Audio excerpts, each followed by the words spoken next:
Hey guys, time for an installation guide on the newest version of Tamriel Online.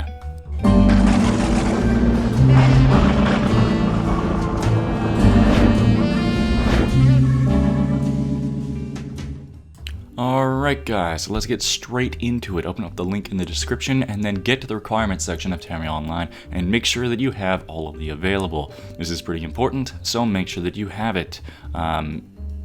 I can't help you unless you have those things installed. So obviously there's a bunch of FAQs here. I recommend that you read through all of it if you have trouble with this mod, because I cannot cover the length of all the different fixes that you can make in this video description. So please make sure that you try and contact the mod author or get some help in the forums here, because this is a very unstable mod.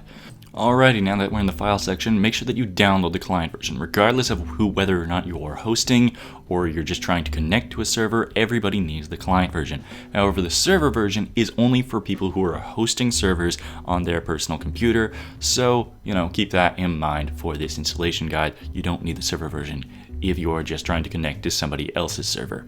Alright, so I'm going to download with Manager on the client server and then activate it onto my mod manager. Obviously this will work with any mod manager that you want.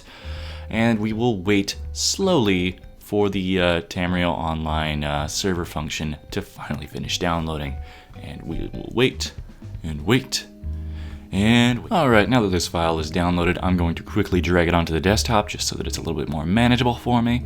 And then I'm going to add the file to the Nexus. So either do this manually or just simply drag and drop straight into the mod manager. Obviously do the same for your respective mod manager if you're not using the Nexus. Alright, make sure that you rename this just so that you're able to differentiate the two, because they are named the same when I added this in. So I'm just going to quickly rename this to the server. Simple enough. And then just activate that. For me, activating this mod actually took quite a bit of time, so just be patient with it and let it do its work. Just mark its progress in the bottom right hand corner and wait for it to finish installing. Alrighty, now that we have those two things installed, go into the Skyrim folder in the address that I have here. Now we're going to go into the Skyrim folder, give me a second, okay, and then we're going to go into the Tamriel Online folder, and then go into the SFS folder, and then activate the ServerFox client. Now, if this thing immediately crashes to desktop after you run it, make sure that you check your task manager to make sure that you don't have it running in the background already from a previous version of this mod. Okay, so once we have that listed, it should just be sitting there running, which is great. Alright, now once you do that, you're going to want to reopen your Skyrim folder. I actually closed mine by mistake. I would recommend you leave yours open from the last step so that you don't have to do this. Once again, it is in this location on your Skyrim directory. Okay.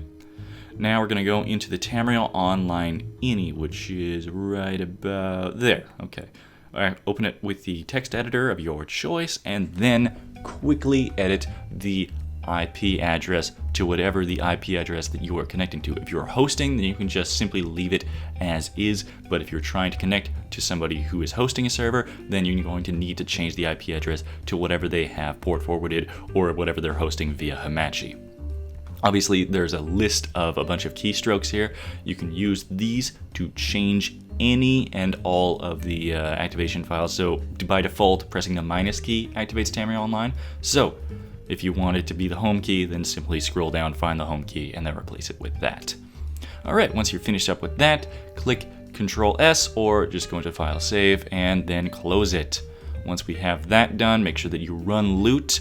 This way that you make sure all of your files are in the correct order and Tamriel Online doesn't cause any conflicts with anything.